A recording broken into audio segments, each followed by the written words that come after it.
Hello students, fourth semester के सभी students का आरंभिक भाषा स्तर कोर पेपर में स्वागत है। आज मैं आपको बता रही हूँ श्रवण कौशल के बारे में। स्वरों और व्यंजनों तथा व्यंजन समूहों को सुनकर किस प्रकार से समझना है, ये टॉपिक है जिसमें श्रवण के बारे में बताऊँगी। तो सुनने और सुनकर उसका अर्थ एवं भाव समझने की क्रिया को श्रवण कहा जाता है। सामान्यतः कानों द्वारा ध्वनियों को ग्रहण करने एवं मस्तिष्क द्वारा उनकी अनुभूतियों तथा प्रत्यक्षीकरण को ही श्रवण कहते हैं। दूसरे शब्दों में मौखिक भाषा के माध्यम से अभिव्यक्त भाव एवं विचारों को सुनकर समझना ही श्रवण है। भाषा के संदर्भ में अर्थबोध एवं भाव की प्रतीति सुनने के आवश्यक तत्व होते हैं। इस प्रकार जब कोई भी व्यक्ति हमारे सामने अपने भाव और विचार मौखिक भाषा के माध्यम से अभिव्यक्त करता है और हम उसे सुनकर भाव एवं विचार समझते एवं ग्रहण करते हैं, तो हमारी यह क्रिया सुनकर समझना कहलाती है। अब मैं आपको बता रही हूँ श्रवण कौशल का अर्थ। श्रवण शब्द श्रु धातु से बना है, जिसका शाब्दिक अर्थ है सुनने की क्रिया, ध्यानपूर्वक सुनना, अध्ययन करना एवं अधिगम करना आदि। श्रवण को केवल ध्वनियों को सुनने तक सीमित नहीं कर सकते, क्योंकि श्रवण किसी कथन को सुनना मात्र नहीं है, बल्कि इसके अंतर्गत किसी बात को ध्यानपूर्वक सुनना, सुनी गई बात पर चिंतन और मनन करना, उसके बाद उस पर अपना मन स्थिर करना और उसके बाद उस कथन के अनुसार व्यवहार या आचरण आदि करना, ये प्रक्रियाएं आती हैं। मतलब कोई भी बात सुन के हमें अपनी प्रतिक्रिया देनी है, फीडबैक देना है। तो इस प्रकार से ये होता है श्रवण का अर्थ। श्रवण कौशल का संबंध कान से होता है, सीधा संबंध सुनने से है। भाषाई कौशल में पहला कौशल सुनना ही होता है। श्रवण का अंग्रेजी अर्थ लिसनिंग है, वैसे ही अंग्रेजी शब्द हेयरिंग भी है। यह सुनने का अर्थ है किसी भी ध्वनि का कानों तक पहुंचना। तो श्रवण कौशल का संबंध सीधे सीधे कान से होता है। भाषा सीखने का यह पहला चरण है। छात्र कहानी, कविता, भाषण, वार्तालाप आदि का ज्ञान सुनकर ही प्राप्त करता है और उसका अर्थ भी ग्रहण करता है। वास्तव में श्रवण कौशल भाषा सीखने का प्रमुख और महत्वपूर्ण अंग होता है। इसके आधार पर ही अन्य कौशलों का विकास किया जाता है। किसी व्यक्ति के द्वारा प्रयुक्त वाक्यों, शब्दों, ध्वनियों एवं विचारों को कानों के द्वारा सुनकर उनका अर्थ ग्रहण करने की क्रिया ही श्रवण कहलाती है। दूसरे शब्दों में सुनने के अभ्यास को श्रवण कौशल कहा जाता है। कानों द्वारा ध्वनियों को स्वीकार कर मस्तिष्क द्वारा उसकी अनुभूति करने को ही श्रवण कहा जाता है। इसके बाद है श्रवण कौशल के उद्देश्य।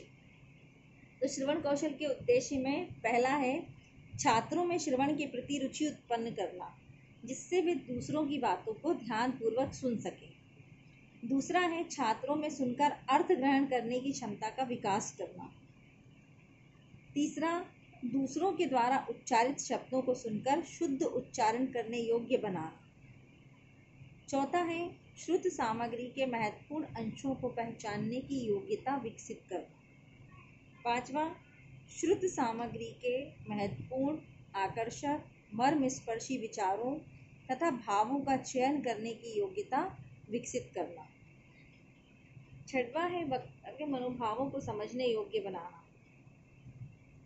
तो जो भी कोई बोल रहा है, कुछ बात, कोई लेक्चर दे रहा है या पाठ पढ़ा रहा है, तो उसके मनोभावों को समझने के योग्य आप लोगों को, छात्रों को बनाना है। तो इस प्रकार से श्रवण कौशल के ये उद्देश्य हैं जो हम लोगों को छात्रों में उत्पन्न करना है। इसके बाद है श्रवण कौशल का महत्व। श्रवण कौशल के महत्व निम्नलिखित है।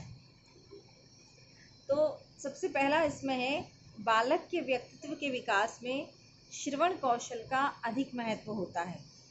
बालक जिन ध्वनियों को सुनता है वह उसके मन मस्तिष्क में अंकित हो जाती हैं। ये अंकित ध्वनियाँ ही बच्चे के भाषा ज्ञान का आधार बनती हैं। श्रवण कौशल अन्य भाषाई कौशलों को विकसित करने की प्रमुख आधारशिला है। बालक श्रवण के प्रति जागरूक बनता है तथा श्रवण कौशल द्वारा बालक की श्रवण इंद्रिय का उपयोग होता है। तीसरा है भाषा अनुकरण द्वारा सीखी जाती है। नए नए शब्दों को सुनकर बालक अपने शब्द भंडार में वृद्धि करते हैं। चौथा है, बालक परिवार के सदस्यों और अध्यापकों की बात सुनकर स्वयं अपने उच्चारण, हाव भाव, उतार चढ़ाव एवं उचित स्वर गति के अनुसार बोलने का प्रयास करता है। इस प्रकार उसकी मौखिक अभिव्यक्ति का विकास होता जाता है और वो थोड़े समय के बाद खुद अपने विचार भी व्यक्त करने लगता है। पांचवा है, शांत रहकर दूसरों की बात सुनकर व समझकर ही व्यक्ति अपने विचारों के प्रतिपादन हेतु ठोस तर्क प्रस्तुत कर सकता है। अगला है, साहित्य की विभिन्न विधाओं का अध्ययन तथा उनकी व्याख्या को सुनकर ही उसकी विषय वस्तु को ग्रहण किया जा सकता है। बालक कविता का रसास्वादन और कहानी का आनंद सुनकर ही प्राप्त कर सकता है। तो ये है श्रवण कौशल के महत्व। इसके बाद श्रवण कौशल की जो विधियां हैं वो अगले वीडियो में बताएंगे। आज के वीडियो में इतना ही।